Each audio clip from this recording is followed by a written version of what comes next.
सरकार ने जिस दिन ये घोषणा की कि संसद का विशेष सत्र होगा 18 सितंबर से, अगर उसी के साथ सरकार ने ये बता दिया होता कि ये विशेष सत्र क्यों बुलाया जा रहा है, उसमें क्या बातचीत होगी, तो कोई मुद्दा नहीं था। जब जो भी देश की सरकार होती है, ये उसका विशेषाधिकार है कि अगर उसको कोई आवश्यकता महसूस होती हो, तो वो संसद का विशेष सत्र बुला सकती है। उसका एक प्रक्रिया होती है जो जिस दिन नोटिफिकेशन होता है और जिस दिन बैठक होती है उसमें कितने दिन का अंतर होगा, ये सारी चीज़ें तय हैं। तो सरकार ने जिस दिन ये घोषणा की कि हम एक संसद का विशेष सत्र बुला रहे हैं, तो अपेक्षित यह था और पहले यही होता आया है कि जब कभी विशेष सत्र बुलाया गया है तो उसके साथ ही बताया गया है कि हम इस मकसद से इसको बुला रहे हैं। और इसमें अब जब मकसद आपने बता दिया तो सब लोग समझ जाते हैं कि इसमें क्या चर्चा होगी। लेकिन इस बार जो ये एक पहली बार ऐसा है कि विशेष सत्र बुलाया गया और ये घोषणा हुए एक हफ्ता गुजर चुका है कि विशेष सत्र होगा। सारे देश में एक कयास का माहौल है, एक अटकलें लगाई जा रही हैं कि क्या होगा। एक दिन खबर आती है कि महिला बिल पास होगा, दूसरे दिन खबर आती है कि नहीं, इसमें one election one nation one election का प्रोविजन पास होगा। फिर अब जब से ये जो देश का नाम बदलने की चर्चा चली है, तो अब कहा जा रहा है कि देश का नाम बदलने के लिए उसमें बिल लाया जाए।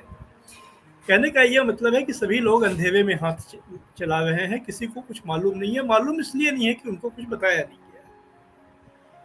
तो जो विपक्षी पार्टियां हैं, जिनके सांसद हैं लोकसभा और राज्यसभा में, उनकी तरफ से वो उनको भी नहीं बताया गया है। तो जैसा कि आपने बताया कि मंगलवार को यानी परसों उन पार्टियों, पहले तो कांग्रेस की मीटिंग हुई, फिर बाद में उन सभी पार्टियों की मीटिंग हुई और उसके बाद उन्होंने एक लाइन का ये सवाल पूछा कि भाई ये संसद का सत्र क्यों बुलाया गया है, इसका एजेंडा बताइए।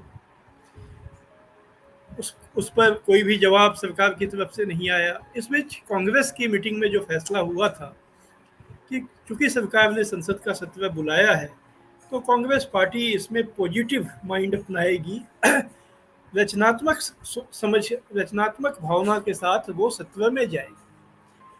तो ये फैसला हुआ कि कांग्रेस पार्टी जिन मुद्दों को जरूरी समझती है उसका सुझाव सोनिया गांधी प्राइम मिनिस्टर को चिट्ठी लिख करके देंगी और उसमें वो चिट्ठी कल भेज दी गई प्राइम मिनिस्टर को।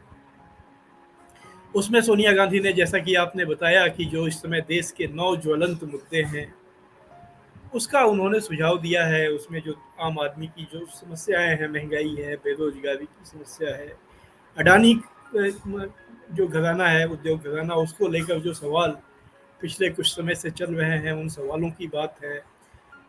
जो मणिपुर, जो इतना बड़ा एक संकट देश के सामने बना हुआ है, इसके अलावा यह जो आरोप है कि चीन ने भारत की काफ़ी ज़मीन, कुछ लोग 2000 स्क्वायर मीटर कहते हैं, कुछ लोग 4000 स्क्वायर मीटर कहते हैं, इस बारे में भी देश को कुछ मालूम नहीं है कि इतनी ज़मीन पे चीन ने कब्जा कर रखा है। तो इस सवाल को भी उन्होंने रखा कि ये सारे सवाल वो हैं जो देश के सामने मौजूद हैं और इन पर कांग्रेस पार्टी चाहती है कि चूंकि अब विशेष सत्र हो रहा है तो उसमें इस बात पे चर्चा की जाए। सरकार का ये विशेषाधिकार है कि वो इसको स्वीकार करे या ना करे, लेकिन ये विपक्ष का भी अधिकार है कि वो ये मांग करे और वो सुझाव दे। इस बात को आप देखिए, एक बहुत साधारण सी बात है कि आप और हम लोग तो साधारण नागरिक हैं, आम नागरिक हैं।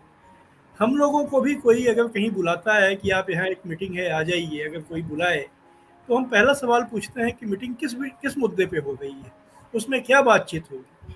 और अगर कोई ना बताए तो हम उसमें नहीं जाते हैं, हम कहते हैं कि ये बेकार बात है। ये मतलब हमको इस लायक भी नहीं समझते हैं कि हमको ये बता दें कि वहाँ क्या बातचीत होगी। तो सरकार क्या आज विपक्ष को इस लायक भी नहीं समझती है कि अगर वो पूछ रहा है कि क्या मुद्दा है या वो कुछ सुझाव दे रहा है तो उसको वो पॉजिटिवली, सकारात्मक ढंग से उसको ग्रहण करे, स्वीकार करे और उसका जवाब दे। मर्यादा ये है संसदीय लोकतंत्र में कि जिसको चिट्ठी लिखी जाती है वो जवाब देता है। अगर सोनिया गांधी ने चिट्ठी प्रधानमंत्री को लिखी तो अपेक्षित ये था कि ये चिट्ठी उनको जवाब प्रधानमंत्री की तरफ से दिया जाता। लेकिन बजाय कोई जवाब आने के बीजेपी के नेता जो हैं, जिसमें केंद्रीय मंत्री प्रहलाद जोशी भी हैं और तमाम बीजेपी के प्रवक्ता जो टीवी चैनलों पर आते हैं, वो लोग, ऐसा लगता है कि वो सोनिया गांधी पे टूट पड़े कि तुम्हारी ये हैसियत कैसे हो गई कि तुमने ये हमसे पूछ लिया कि उसमें क्या बात होगी, या क्या बात हो इस पर आप सुझाव कैसे दे सकते हो, आप हो कौन। ये नजरिया, इस नजरिए के साथ ये उनको जवाब दिया गया। आप देख रहे हैं जनचौक का सोशल मीडिया प्लेटफॉर्म। हमारे YouTube चैनल को सब्सक्राइब करने के लिए बेल आइकन दबाना ना भूलें।